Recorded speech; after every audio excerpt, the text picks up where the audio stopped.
Podcast. I'm your host, Jason W. Freeman. This is episode 46. And let me tell you briefly about me. I can do it in one sentence.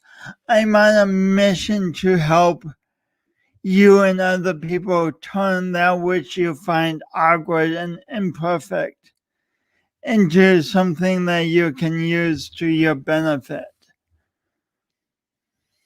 Anyway, enough about that. Today, my guest and I are going to talk about myths we tell ourselves that may be preventing us from getting what we want out of life. So stay tuned. And now one of the most awkward parts as I find the trailer, but here it is. But I made it more awkward by telling you that I was looking for it, but I found it here. Okay, see you in a sec. Today's guest, me. Nice. I hadn't heard that intro yet. Let me tell you about the amazing, the one and only Chris Taylor. Chris Taylor is an award-winning graphic designer who has somehow built a life for himself by putting his passions first. He's a proud family man with a blended family of 6, and he runs his design business, Creative Build, and he has run his design business, Creative Build, for over 14 years. And I'm very lucky, feel very, very fortunate to say he also floats the creative ship around here at Jason W. Freeman LLC. And he's designed the look of this podcast and the look and the website and so much of my business. So please, without further ado, welcome Chris Taylor.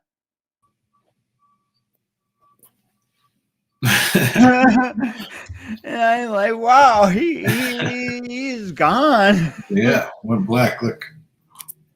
I'm like magic in here.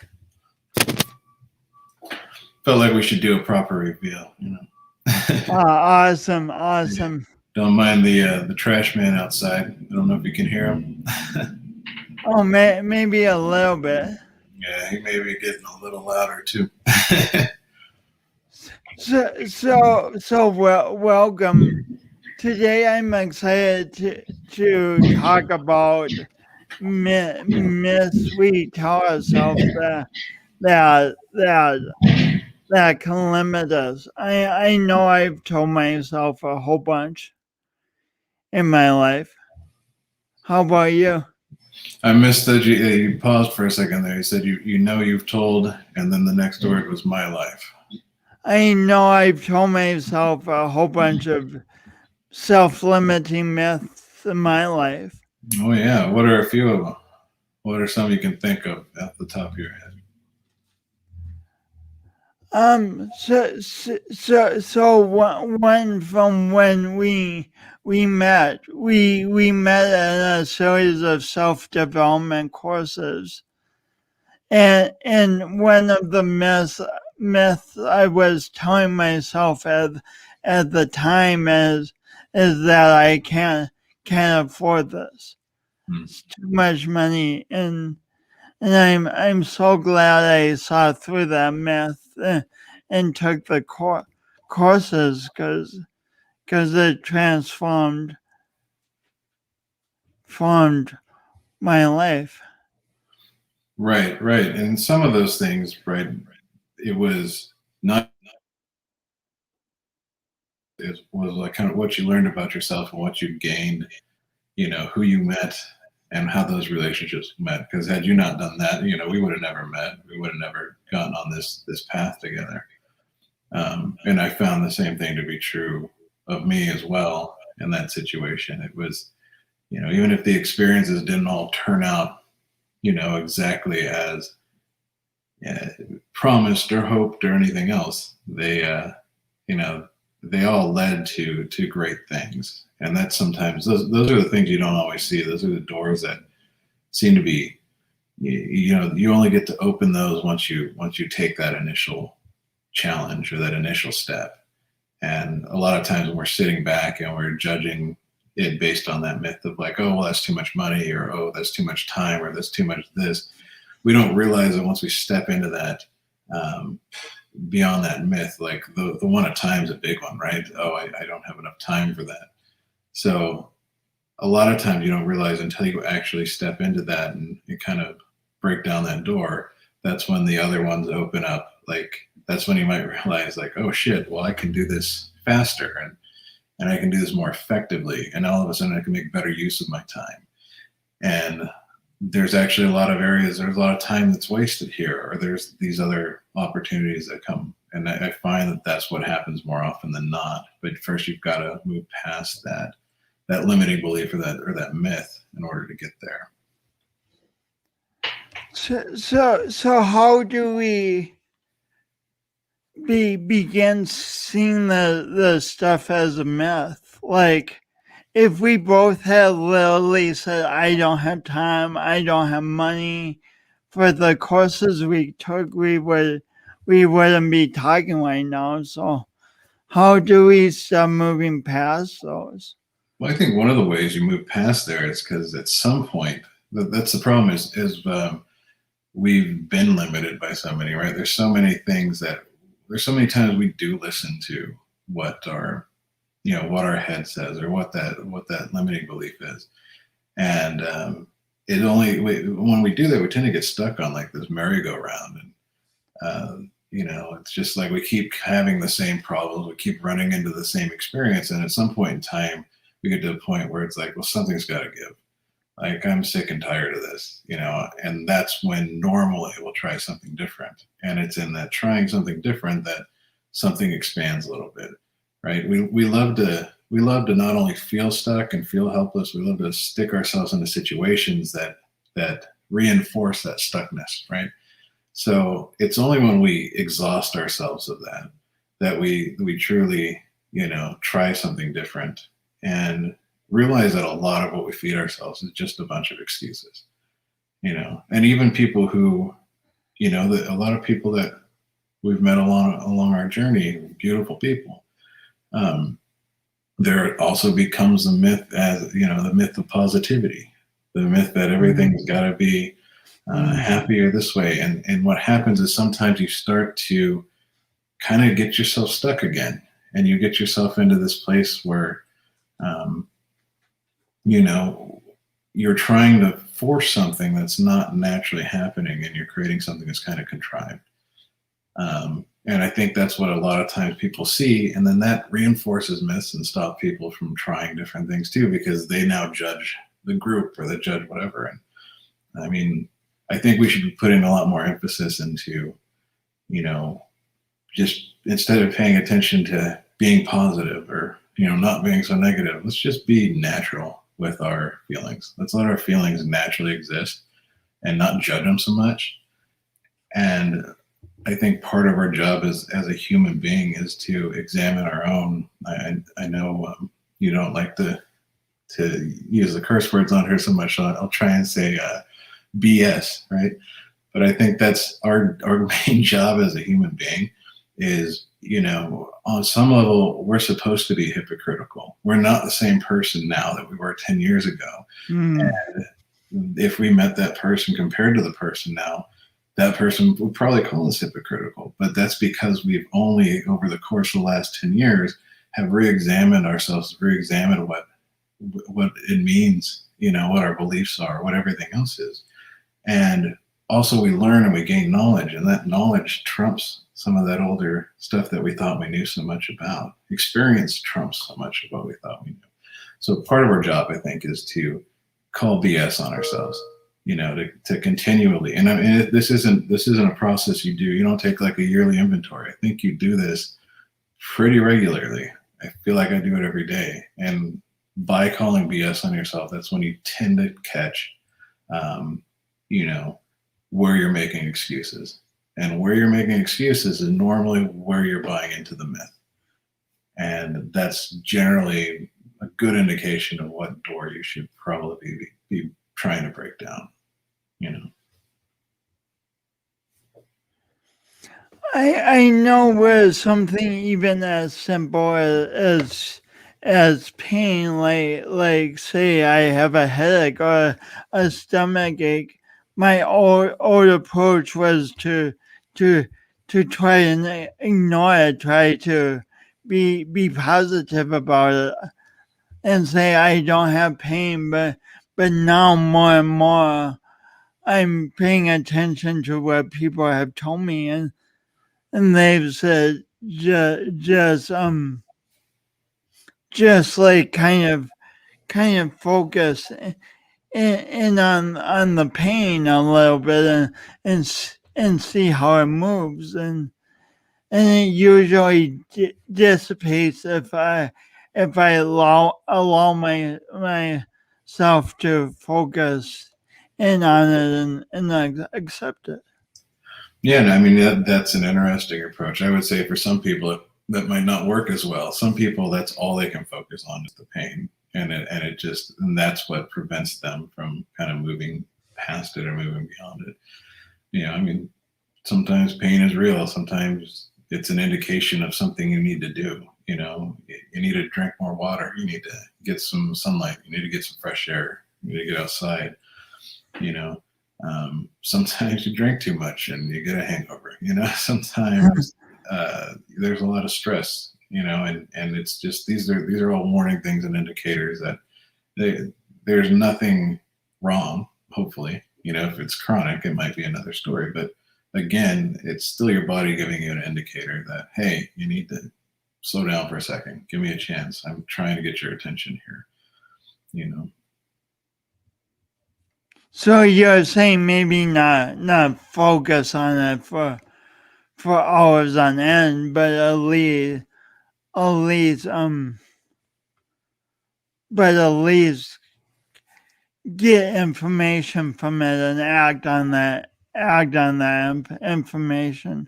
Right. I mean, at least you have to at least acknowledge it, right?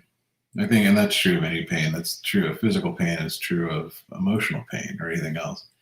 You need to acknowledge it before you can examine it. But you also need to examine it because the other thing we love to do is we love to make up stories, right? And that's what leads us into this whole myth idea, anyways. We love to make up stories about everything. Like if something happens, it's fated. Oh, if something good happens, it's like, oh, well, that's because the other day I was thinking about this, and this is exactly what happened when I was out there. And sure, there might be some truth to that at some level, but we have to try and force our own story onto everything. It seems like, right? And sometimes it's like, hey, I don't know why that happened. It's cool. I'm glad that happened. That makes me feel good. I acknowledge that happened, but I don't have to go any further than that to concoct a story around it, because that's when we start to kind of contrive our experiences. And the other problem is when you start to build such a story around something, you're increasing your ability now to be let down. You're increasing your ability to be hurt, to actually feel more pain, to do this and that. So sometimes it's cool to just be like, hey, I'm on a good ride right now. I'm just going to enjoy this. And, sometimes people tell themselves that opposite story too, which is, oh, things are going really good right now. When's the bottom going to fall out? When's something terrible is going to happen now? And, no, it's just, there is no, I don't think life has necessarily an opinion on good or bad. I think it just is. And sometimes you have to pull yourself back into this place of just existing, just being, allowing things to be how they are, allowing yourself to be how you are, being natural, and like I said, examining it. And part of that thing I was talking about with calling out your own BS is you have to, part of calling out your BS is constantly examining the stories you're telling yourself, right? It's like, well, is this really, because I did this, and this happened? I mean, sometimes, yeah. I mean, the reason you experience success sometimes could be because you did these certain things. But when you start getting into the more mystical realm and things like that, we tend to like to really concoct these big things, and I'm guilty of it too. I've done it a ton, So I'm not coming here. I'm no expert on any of this. This is only me speaking from my own experiences. And it also helps to have other people who aren't just yes men around you, who can call you out on this stuff. My girlfriend calls me out, all the time, when, not in a bad way, in a very supportive way, but when she feels like I'm, you know, believing an excuse, or believing Mm. a myth, using an excuse. She's has no, issue, because she knows if she presents it in a supportive way and not a critical way, not a way intended to put me down or make me feel worse, just be like, hey, I think that's an excuse. And then it truly does become, instead of, and sometimes, yeah, sometimes we don't like to hear it. We are naturally confront, or what's the word I'm going for? Confrontation. Confrontation of us. Exactly. We don't like to be challenged. We don't like to be told that we're wrong. So I do feel like, sometimes natural instinct is but it, as long as you can kind of stop yourself after that initial, you have to, like, sometimes that's just the instinctual thing that happens. You have to let it happen. That's the natural thing that wants to occur. But you do have the power to stop it before it goes full blown and your mouth's running and you're in an argument before you even know what you're saying. No, you let that initial, and then you're like, pull yourself back, examine it, and be like, either, oh, I don't know, I don't agree, I don't feel necessarily that it is, or you say, no, you know what, I might be right. And So you more observe that initial reaction to go, no, no, no, why would you say that? And then continue on for half an hour. You more observe the the instinct rather than going on and on for half an hour and then making the situation 20 times worse. right, right, and at least that's the goal. I mean, not, I wouldn't say it has 100% success ratio. Yeah. If you'd ask her, it probably doesn't. But again, the nice thing of having someone who is, there for you, and who is supportive, of you, as opposed to someone who's trying to make themselves feel better by tearing you down, which, prior to this, is pretty much the entire, my entire relationship experience was insecure people who made it a goal to make themselves feel better by taking from other people, taking away from other people. So this is actually something that's always, intended to be supportive, and it's intended to be safe. And when you realize that, sometimes it's easier to pull yourself back. But sometimes no, I'll rant for half an hour and, think I'm all whatever, and it'll take the silence. It'll take me getting, having a minute to, like, shut my mouth and let it process. And it's like, oh shit, yeah. She was right, or that, they were right. Anything, it doesn't have to just be one person. So speaking of this area, you could have, based on your experience, you could have just told yourself for the rest of your life the myth that intimate relationships are always confrontational and always painful and stuff. How did how do you break down that door of that way of thinking for yourself? Well, I mean, what you bring up is, I feel like, what what a lot of people. I mean, I know this again, speaking just from experience of growing up and the friends I've had. You know, everyone gets caught in that thing, man or woman, who, oh, my ex was crazy. Oh, you know, and then that goes into, it goes beyond that, from just my ex to the entire encompassment of the gender. So, oh, men are just crazy or stupid, dumb. They don't understand emotions. Or women are just, you know, they're all nuts. They all, you know, nag, nag, nag. No, it's, you can't broad stroke it like that. It needs to come down to, this is based on your experience, and also maybe you're a bit nuts too. Maybe you like to nag. Maybe you're in a little bit of denial about what you bring to the table. You know, everybody's a hero of their own story. You know, even the worst person on this world, there's a motivation for doing what they're doing, and on some level, they think that they're the hero. So again, this is where it comes down to. So yeah, when I got out of my extremely toxic marriage, I was done. I was like, I'm never getting married again. That is a closed door for me. Closed door. That door was closed. The door was locked. Right. Yeah. The key. I threw the key somewhere out in the ocean. You know, it was it was a done deal. Um, but you know, the or even the idea of it, warming up to the idea of it, or the possibility of it, was a done deal. But I also knew, like, you know, I need to really be with myself for a while, because I kind of had a series of similar relationships. You know, all of my serious girlfriends up until the point that I got married, they all had common things, similar traits in common. I was like, okay, well, what's the one thing that came up more often than not? Oh, I literally entered almost all these places from, you know, this place of insecurity. Oh, well, you know, I don't have to explain, you know, the details of that, but you know, yeah, I mean, if you're coming into a relationship from a place of lack, if you can't come into it kind of knowing who you are and being okay with yourself, just being whole, being you, being alone, um, then you're likely going to bring problems into the relationship. You're probably going to be attracted to people who are looking for that too, and who are more than happy to kind of take you in.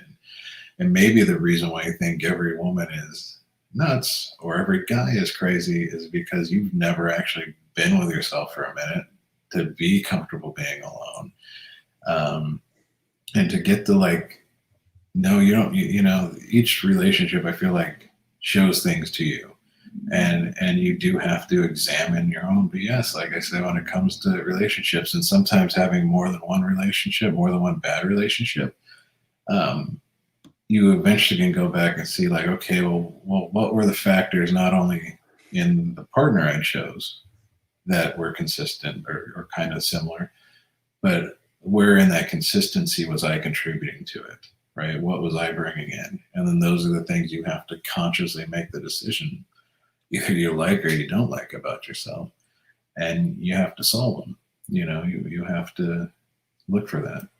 And I'll be honest with you, for a little while after, you know, I intentionally stayed out of the dating game for a long while afterwards.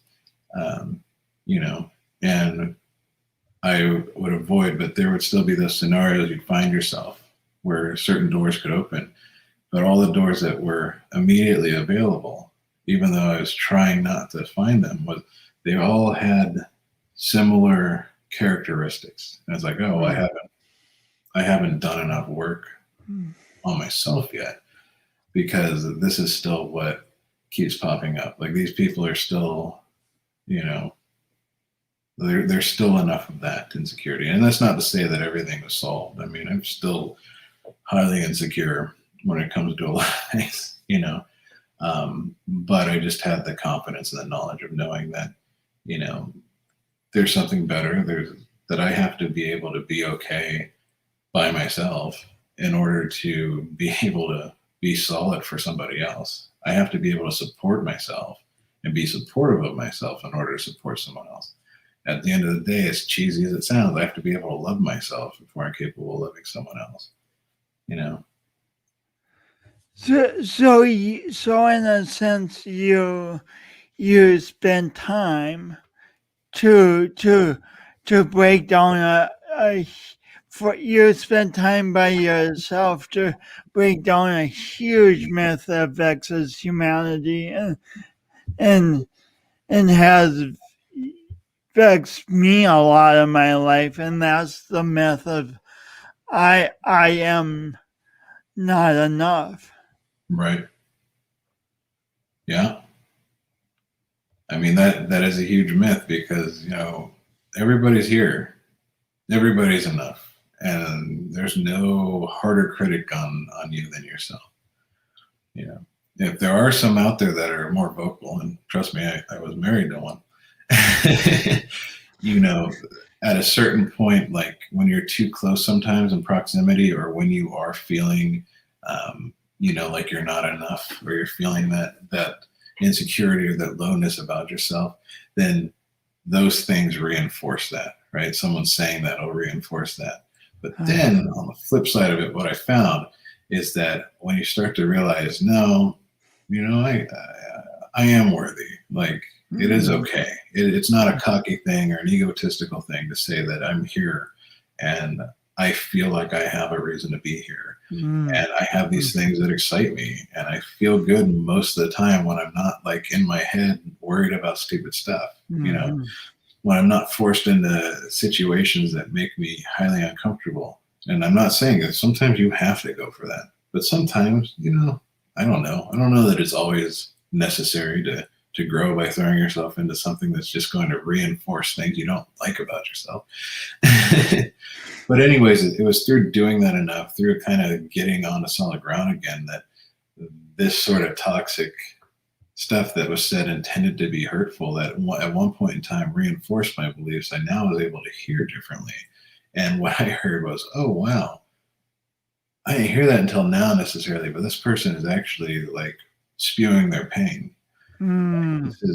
This is their criticalness, the things that they're saying. This is coming from their own insecurities and their own place, and this is how they got their power before. Now they've lost their power source. When I don't interact and I don't feed that, they don't know what to do. They're the ones who are feeling that way.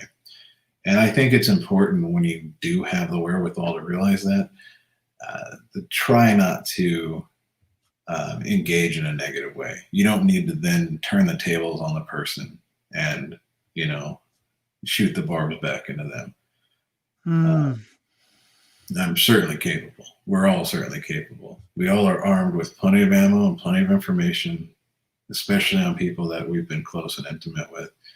And this could be friendships as well as romantic relationships. It doesn't have to be, romantic or sexual in nature. It's just when you're close with somebody, you tend to know more things about them. You're armed with more information about them. You're armed with information on how you can better be supportive, and you're also armed with information on how you could truly, hurt things and hurt them. That's a good point. That's a good point. So you're saying, and this is also so important, that an eye for an eye, a tooth for a tooth, that doesn't have to be reality in intimate relationships. That can be a myth. Right. I mean, that's one of my absolute rules, with with my kids and with Michelle now, is never use something against them, right? Never use something against them. Never arm your comments so that it has an, like, don't call names. Like, calling names in a relationship, people will not forgive that.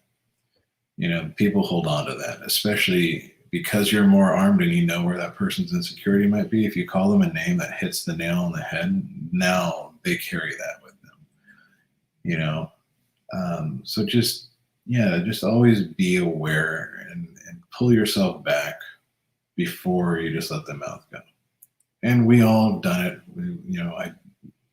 I'm not saying, again, there's not 100% success rate, but I do absolutely make it a goal, and I found that in turn, that is what seems to be returned. I mean, by and large, I've been very fortunate that we don't argue. I mean, I can count the number on a hand, and a lot of that was just through highly stressful times, like going through a move and things like that. So it's general disagreements more than anything.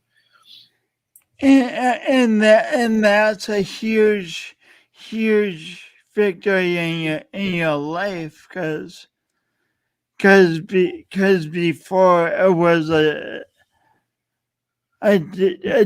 different way probably, but Well, before it was knock down, drag out at least 5 days a week. I mean, I remember feeling like I won the lottery if I made it 3 days in a row without a major argument. wow, that's vivid. And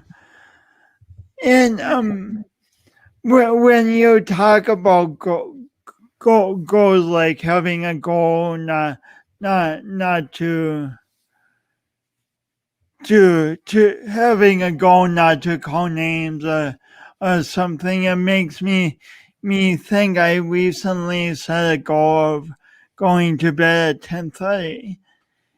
And one night this week, I didn't get to bed till almost midnight, but still having that goal helped me to get to bed by midnight rather than like not going to bed till 1 or 2 or 4 in the morning. The goal even reined my excess in a little bit.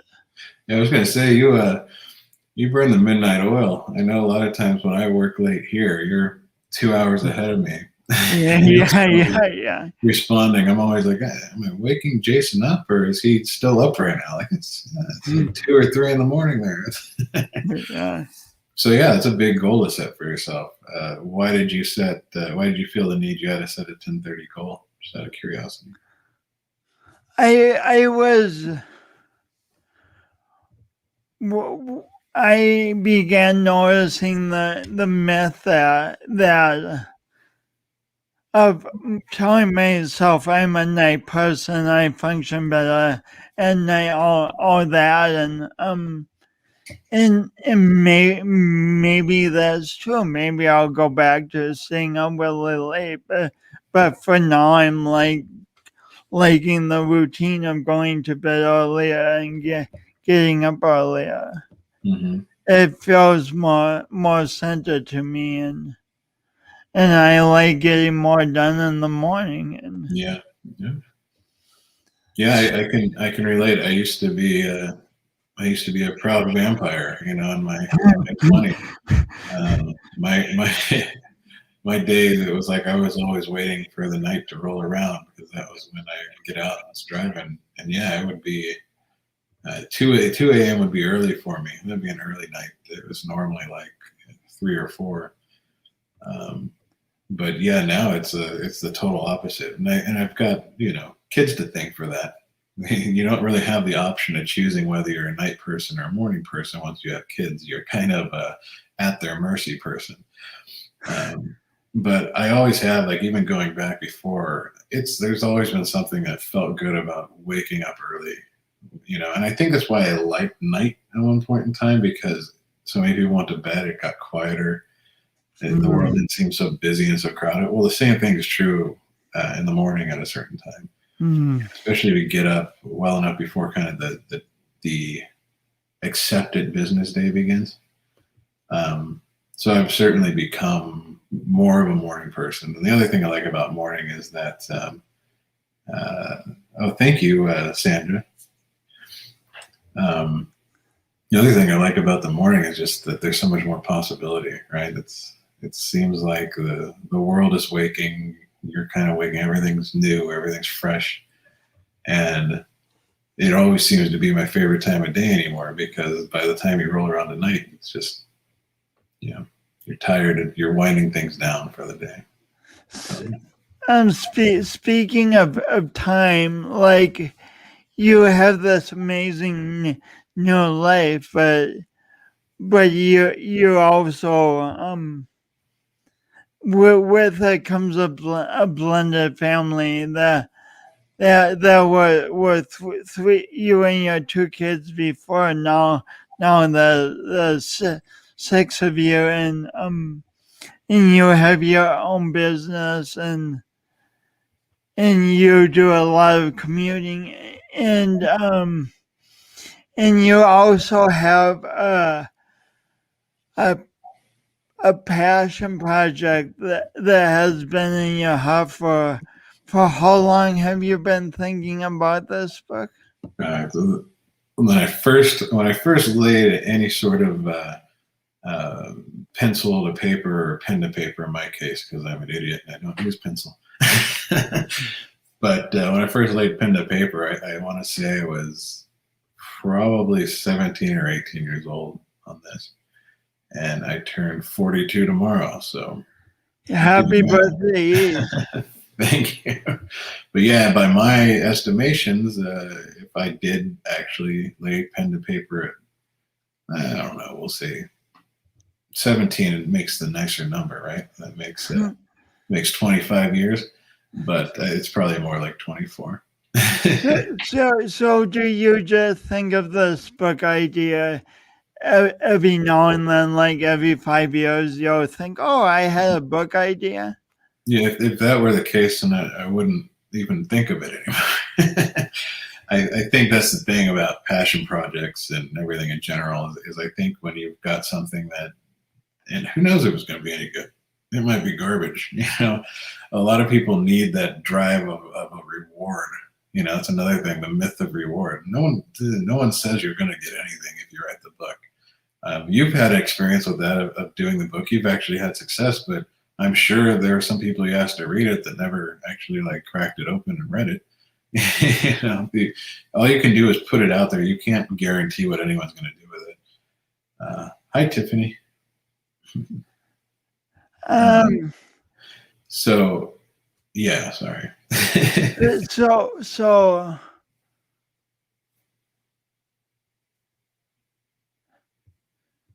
so this book comes up for No, yeah. you are often um what's if you're so passionate about it, like the saying is, oh, just follow your dreams, just do it, just get it done. Right. What gets in the way of that? Well, see, a lot of times, this is interesting. You brought it up. So we talk about this particular passion project, and you know, it's one, but out of we talk about rewards, so it's one that I've kind of deemed for myself like this is something that it's a story that obviously wants to be told because it literally haunts me. It's like I think of it almost every single day. Mm, But it's almost interesting. every day. Yeah, I mean, I think sometimes our true passions, the ones at least we have to make an effort to try and get out, they do have a tendency to haunt us. Like I said, it might not be any good. It might turn out I'm a terrible writer. It might turn out nobody likes to read it. But I do think there's still something that needs to be done and needs to be said about the process of actually finding a way to get it out. Maybe this isn't the most ultimate thing, but maybe it's kind of blocking something or blocking a piece of my psyche, and I can't actually move beyond that until this piece of it is finally like laid to rest. I don't even know what it will feel like since it's been 25 years to not wake up and have this thing on my brain every day. I know that in a smaller scale, and it's also worth mentioning that my business, me, being in business for myself, being a graphic designer, this was a passion project too. And yet I did this, right? This one had the dangling carrot. This one had, hey, if I get good enough at this, I can make a living doing it. I Mm. know I'm not going to make a living writing a book. I know this is more of a personal passion project. And I think that is where probably more than time, even the bigger limitation comes from. I think it's when you have, like you said, a blended family of six, when you have a roof to keep over your head, when you have all these commitments and all these things that you have to do in life, uh, you do tend to prioritize them based upon, what does that, what's going to keep them going. And we have a huge myth in our world, in our society, um, that says doing something for yourself is selfish, especially Mhm. when you've got commitments and everything else. So this is where I am a true believer, and we've known people before who uh, would encourage someone, if they felt an excitement in a certain direction, to drop everything else, leave the relationship, leave the job, and go and dive headfirst into here, just leap in and that'll catch you. And sure, sometimes that works. Sometimes that is needed, because maybe sometimes those things are toxic and they're holding you back, without a doubt. But I don't know that that is a uniform statement that can apply to everybody.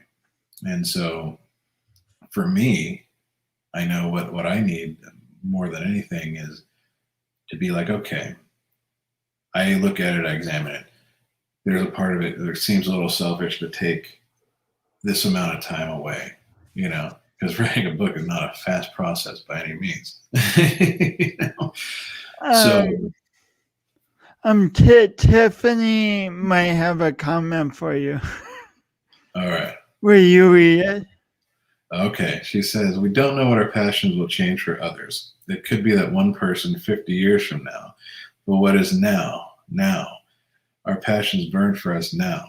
Other rewards for others is the byproduct. Our passion is ours now. This is very true. I believe that statement, and I've said it often.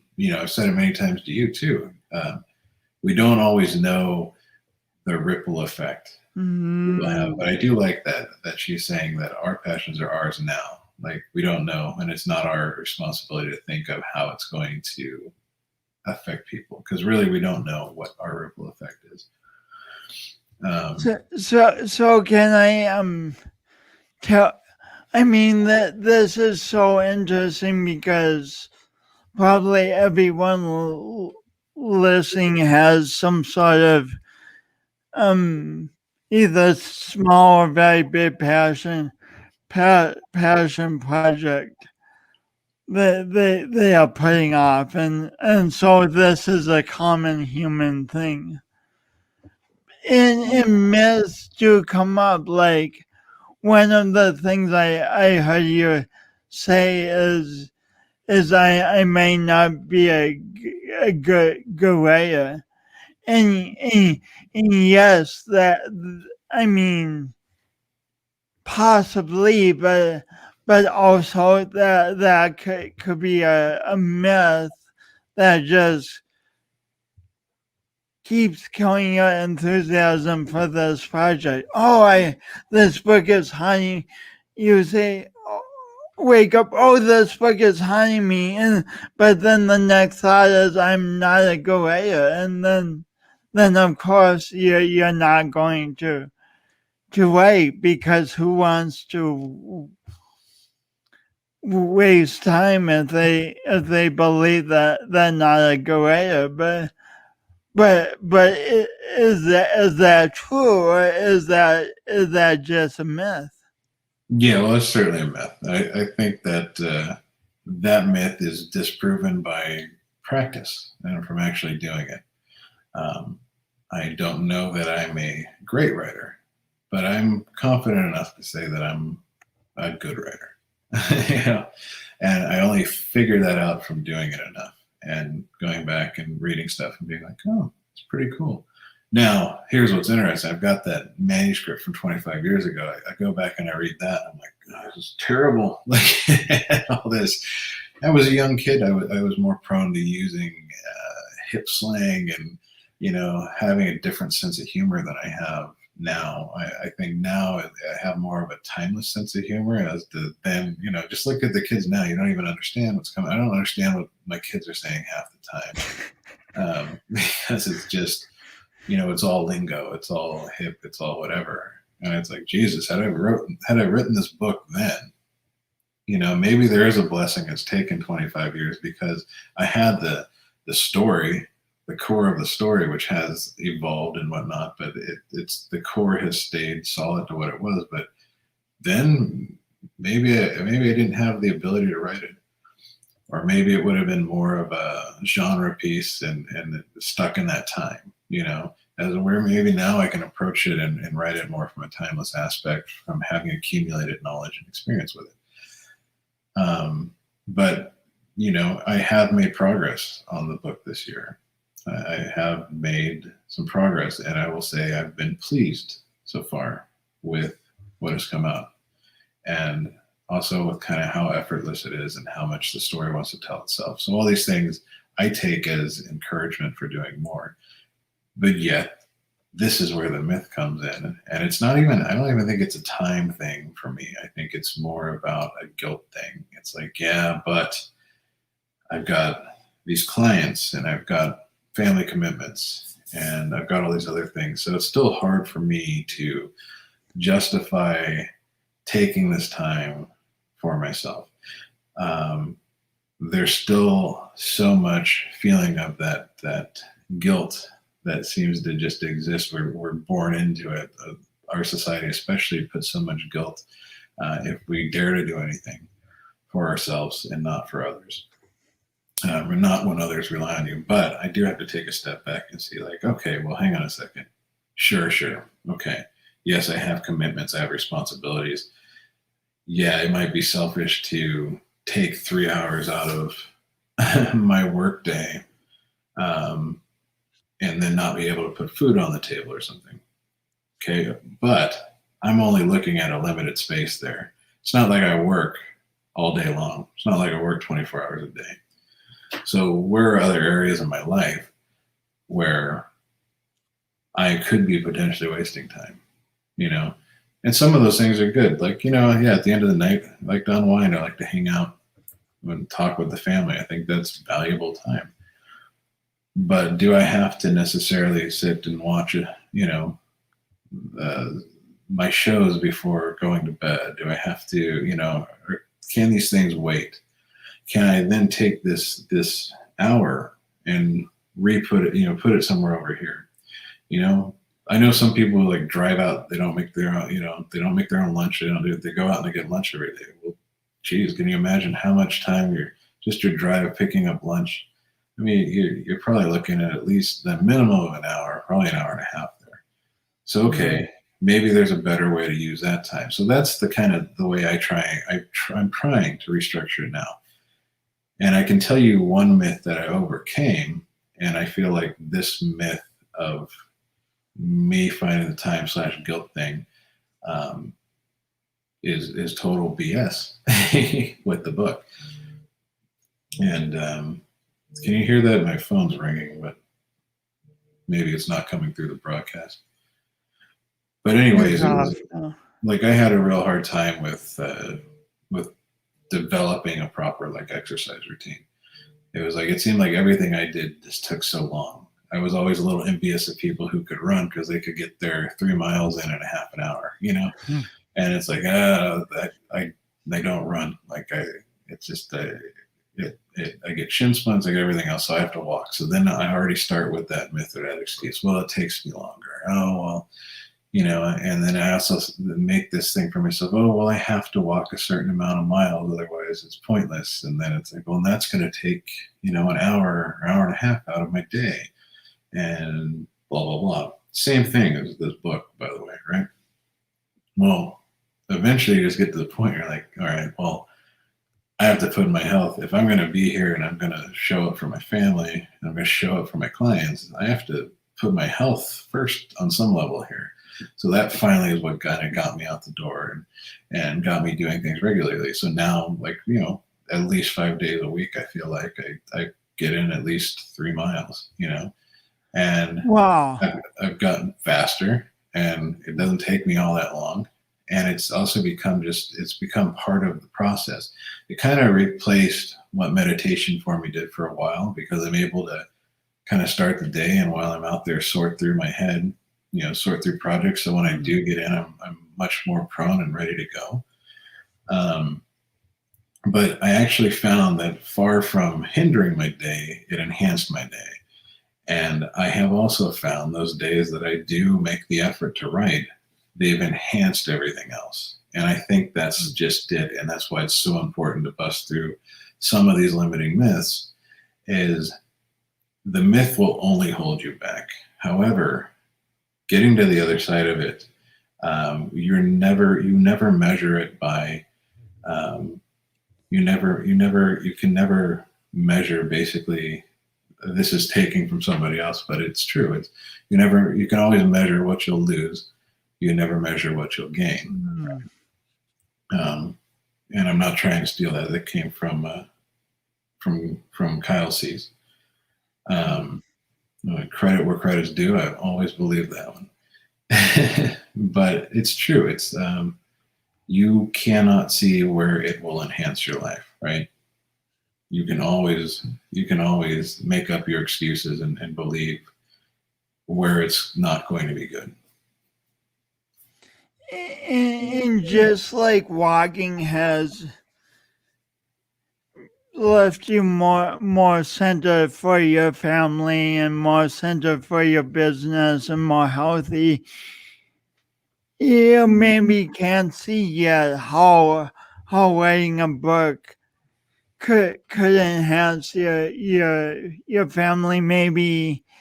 Maybe your book being published inspires some of your kids to write books, or Michelle to write a book. Right. The ripple, those are still the ripple effects of how they affect other people, going back to, I believe it was Tiffany's comment, but I can tell you just from a personal perspective, if exercising is good for my health and being healthy is important and paramount to myself and everyone around me, then also writing has been great for my creativity and my mental health. My entire business is built on creativity. So you're telling me that I'm believing this myth that says I can't be creative for an extra few hours a day? No, if I start my day more focused and more built into this creativeness, then how is that not going to have a direct effect on my mental state, my emotional state, my creative state? Tiffany has a few more ideas. All right, you want me to read that one off? Yeah. All right, she says, great point, Jason. I think good is subjective. Writing is a creative form, and it's subject to the reader. A good writer is the process of evolution, and the scribe good is ourselves and the assimilation of the reader's perspectives. So really, what is good? Yes, this is getting very,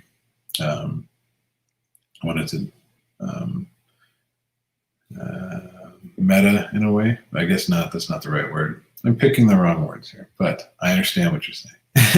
And she says, but I hear you. Good writer is one that doesn't waste time and can produce income to provide. Right, but that might be a myth too, right? That depends if that's what you're measuring good by. That's also how a lot of us measure success, is whether or not it pays the bill, but whether or not it makes money. But there's a lot of things that make money that are crap.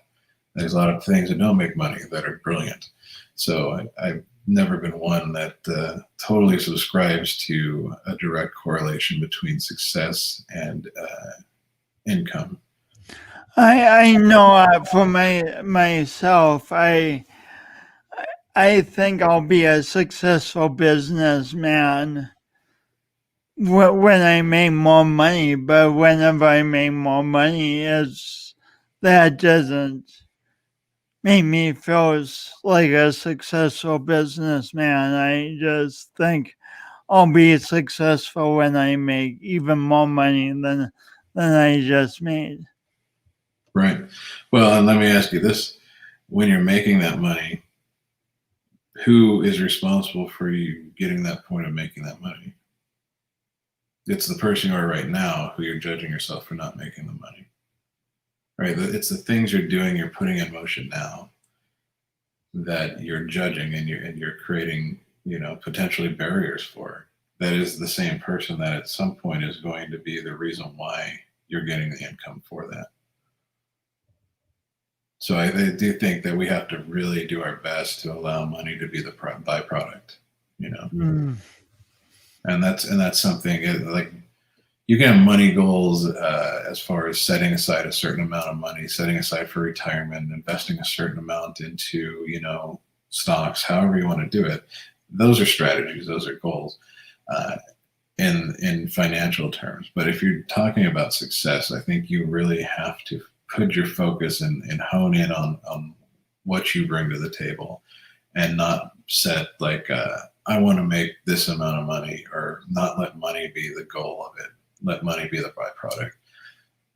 That's something I had to do in my own business. You know, I had to make myself into, the best. Essentially, the core of my business is two things. It's funny. So that's another thing. All these excuses and all this talking of writers. Like the core of my business is storytelling, right? I'm a visual storyteller. I do, you know, the brands I make convey a story about your business. Everything Oh, I do yeah. has a purpose. So there is a storyteller. I'm also a problem solver, right? Everything I do, essentially, the core of any sort of design or web design or anything is trying to find the solution to a problem. And so it's funny that I still struggle so much, as good as I am at problem solving. You know, the biggest hurdle I've ever had is myself. And I think Mm. that's probably true about the vast majority of us. you know, it's probably not financial when it comes down to it. It's probably not time when it comes down to it. It's probably just, yourself. It's being worthy, giving yourself that space. And yeah. Yeah. I hear that too. Like my money concerns. Yes, I could do more with more money, and we'll be glad to make it. But my biggest hurdle right now is what does it mean about me that I'm not making as much money as I want to make. Mm-hmm. So it ties back into the the myth of self worth. I'm Right. the myth of not self worth. Self worth is not a myth. Self worth is good, but the myth that we lack something, and Right. there's a monkey mind part of me that wants to say I can buy my sense of self worth by making lots of money. Well, that's something I think that I've certainly been there many times. I mean, I ran when I was in a miserable marriage. I ran my business into the ground. When I was restarting my life, rebuilding my life, I was rebuilding my business as well, and I built it back to be bigger and stronger and more successful than it's ever been before. Yeah. um, and but there's still those times you're always going to have that comparison part of you that pops up, and there's always going to be that time. And I know along the path to rebuilding this thing, many times it came up, and it's like, well, am I wasting my time? Why am I doing this? I could be making so much more doing this, that, or the other thing. Or I'd start comparing myself to other people my age who maybe didn't go through the same things I went through, or maybe I didn't go through the same thing they did. It's easy to judge from the outside sometimes. Like, they make how much money and they do what? Like, that's so freaking. This seems like a cakewalk compared to what I do. Why didn't I do this? Why didn't I do better in school? Why didn't I stick it out through, this, that, and the other thing? And anyways, it doesn't matter when you put yourself out there so much, and all that's just wasted energy and wasted time. You have to pull it back to yourself. You have to pull it back to, okay, what's my concern right now?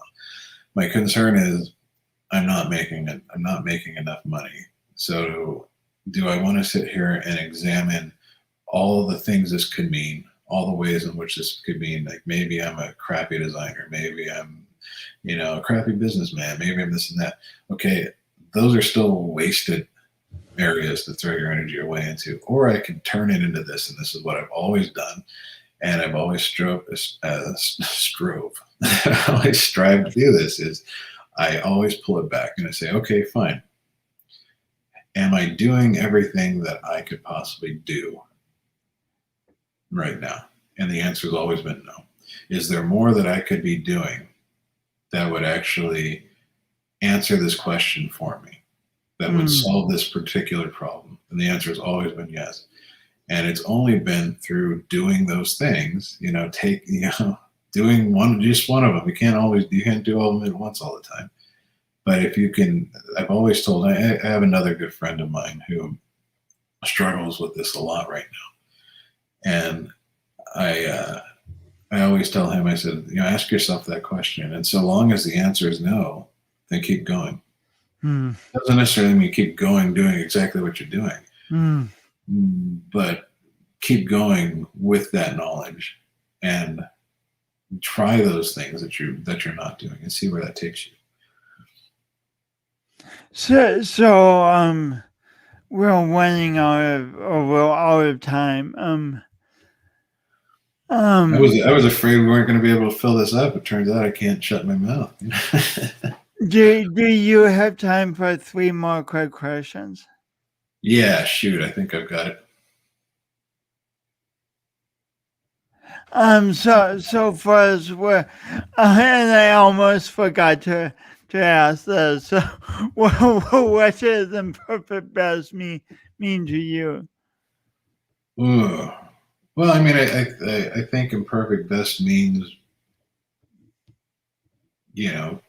kind of what, I mean, I know what, this is where it's hard for me asking me this question because I know what imperfect best means. So, but I guess I haven't really examined it on what it means to me personally. But I think imperfect best is just like the key to it is not waiting until you get all your ducks in a row, not waiting until everything's there, because we've all played that game and won't wait forever. It's about just taking that step and going for it and learning along the way. Like a lot of things we're not going to learn until we're in the middle of it. I went to art school and I learned way more working in a design business than I ever did at art school. And you're never going to be fully prepared. So you're going to have to start somewhere. And that's the whole thing. We evolve, we learn as we go. And I think another part of imperfect best is, to realize that not everything's going to be perfect all the time. There are going to be those questions where you're like, am I making enough money? Am I doing this? What does it mean? So I think part of that imperfect best, mindset is, again, like I just talked about, instead of chasing all these avenues that's going to waste the energy, let's take the knowledge of this thing that's coming up and let's examine it. And let's ask a question like, okay, what's my next step? Or what am I not doing? What could I be doing? What can I do better? Nice. And I think as long as we stay committed to that, as long as we stay aware of what our BS is and what the myths are, and continue through it still, continue to challenge ourselves through it, I think that's going to lead us much further. Nice. And next, how do people contact you? Do you have an Instagram account or? Yeah, again, as I told you, kind of pre video here, I'm not selling anything really other than myself. I don't have any products. I don't have a book written ready to sell yet. But if people want like graphic design or something, if people want graphic design work, I mean, they can. I have been very fortunate in my business where I don't even have a website up right now. I've been 100% referral based for 14 years. But you can contact me directly at creativebeard79@gmail.com. I do have Instagram. I don't really post. I post more just weird and fun stuff on that. 79@gmail.com. Yeah. But if you search, basically, if you search creative beard, I should come up. My logo is a red stylized version of this. So you'll see me. And Tiffany has the last question for us. Okay. Can I share the name of my book? Okay. Yeah, I can do that. The name of my book will be The Case of Jaden Smith. The Case of Jaden Smith. Yes, and by the way, we talked about this existing 25 years ago. It was before Will Smith had a son named Jaden Smith, so spelled differently, but for some reason that's the name that came to me. And people said, "Oh, are you going to change that title?" I was like, I don't know. It's always been it. Sweet. Well, so I put your email address in the wrong place, but you guys get the point. Hey, look, Jason Freeman's got a new email. I need to look into that. Yeah, but it's not me, it's Chris. You guys all get the point. So anyway, thank you so much, Chris Taylor, for all the ways you've enhanced my life and all the ways we are building the business together and all the wisdom you shared. Thanks, Tiffany, for your comments and Sandy Steinecke Camp for your comment. And thanks to all of you who listen. Thanks, Chris Taylor. Hey, thank you, and likewise, everything you said, man. Yeah. And this is the outro. Gosh, Chris, you need to help me work on a better way to introduce my intros and outros. But this is an outro Chris designed.